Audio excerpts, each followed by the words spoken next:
किसान मसीहा बाबा महेंद्र सिंह टिकैत की 10वीं पुण्यतिथि पर सिसौली में सादगी से हुआ हवन यज्ञ। सरकार की लाठी बंदूकें किसान की राह नहीं रोक सकती, चौधरी नरेश टिकैत। भारतीय किसान यूनियन के संस्थापक अध्यक्ष व किसान मसीहा चौधरी महेंद्र सिंह टिकैत की 10वीं पुण्यतिथि पर आज उन्हें सिसौली में किसान भवन पर टिकैत परिवार ने हवन यज्ञ कर भावभीनी श्रद्धांजलि अर्पित की।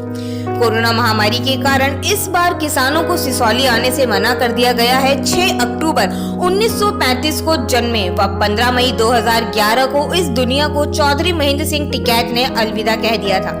उत्तर प्रदेश के किसान नेता तथा भारतीय किसान यूनियन के अध्यक्ष स्वर्गीय महेंद्र सिंह टिकैत करीब 25 सालों तक किसानों की समस्याओं के लिए संघर्षरत थे।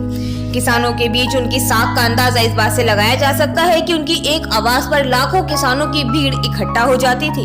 मुख्य धारा की राजनीति से खुद को अलग रखकर टिकैत ने किसानों के लिए जो किया वो एक मिसाल है। स्वर्गीय टिकैत ने खेतीहर किसानों के लिए जो किया वह हमेशा याद रखा जाएगा। भाकियू अध्यक्ष नरेश टिकैत भी लगातार किसानों की समस्याओं को लेकर आंदोलन करते आ रहे हैं। चौधरी नरेश टिकैत ने बताया कि चौधरी साहब कहा करते थे कि सरकार ने तो बोल दिया है, लेकिन जनता ना तो चुप बैठेगी ना भय खाएगी। जो आदमी मान सम्मान, प्रतिष्ठा और मर्यादा के साथ जिंदगी जीना चाहे उसे जीने दिया जाए। हम यह चाहते हैं, सरकार को या किसी को भी जनता को ऐसा करने से रोकने का क्या अधिकार है।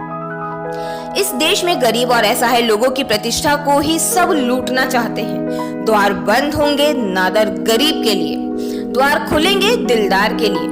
आदमी इज्जत के लिए ही तो सब कुछ करता है, चाहे कोई भी इंसान हो इज्जत से रहना चाहता है। किसानों की कर्जदारी की समस्या का स्थायी हल निकालने की जरूरत है।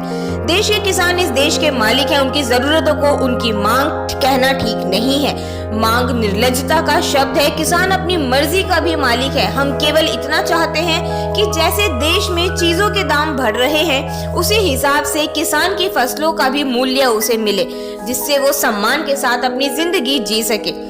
मजदूर और किसान दोनों सरकार की गलत नीतियों के कारण मारा जा रहा है। पहले खेतीहर मजदूर को दिन भर काम करने के 3 किलो अनाज मिला करते थे। वो 1 किलो घर में रखता था, 2 किलो बाजार में बेच आता था। अब अगर 5 किलो मिलते हैं तो वो 4 किलो बाजार में बेच देता है, लेकिन बाजार में उसे दाम वही पुराने मिलते हैं। इल्जाम भी उनके, हाकिम भी वह और डंडे ठंडे बंद कमरे में सुनाया गया फैसला भी उनका। लेकिन एक बार परमात्मा मुझे बिस्तर से उठा दे तो मैं इन्हें सबक सिखा दूंगा कि किसान के स्वाभिमान के खिलवाड़ का क्या मतलब होता है।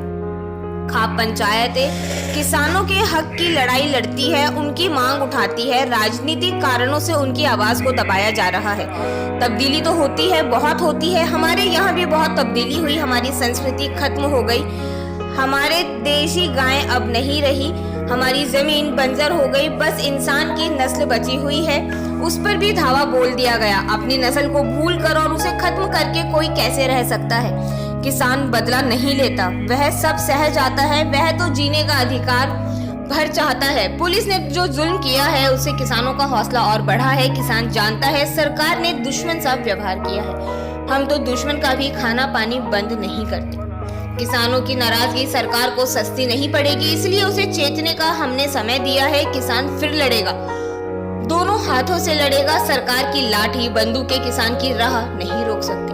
चाहे राज्य सरकार हो या केंद्र सरकार, किसान की परवाह ना कर रहे हैं। लेकिन आज का किसान जागरूक है। किसान की रोजी रोटी का सवाल जमीन से है। अगर उसकी जमीन छिन गई तो वो कहां जाएगा।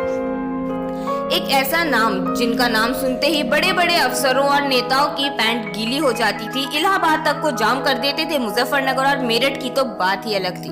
बात 2009 की है, जब बिजनौर की एक रैली में बाबा टिकैत ने मायावती पर किसान के मुद्दे को लेकर टिप्पणी कर दी थी। उस समय बाबा राजनीति से दूर हो गए थे, तो मायावती अहंकार में आकर बाबा की गिरफ्तारी के आदेश दे दिए थे। पुलिस बाबा टिकैत को अरेस्ट करने पहुंची। जाट ढाल बनकर खड़े हो गए थे। अगर बाबा को ले जाना है तो हमसे युद्ध करके ले जाओ। पुलिस ने बाबा टिकैत को हाथ भी नहीं लगाया था और बाबा बैराज होते हुए खुले शेर की तरह अपने घर गए थे।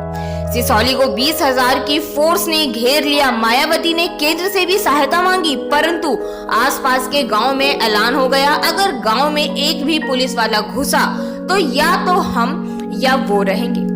शाम सारी बिरादरी के किसान सिसौली पहुंचने लगे। पुलिस प्रशासन बुरी तरह घबरा गया। उस समय मायावती के कैबिनेट में सचिव शशांक शेखर सिंह मुजफ्फरनगर के ही रहने वाले थे। उन्होंने बाबा से माफी मांगी और स्थिति संभाली। मुजफ्फरनगर से इंडिया प्लस न्यूज के लिए तनवीर मलिक।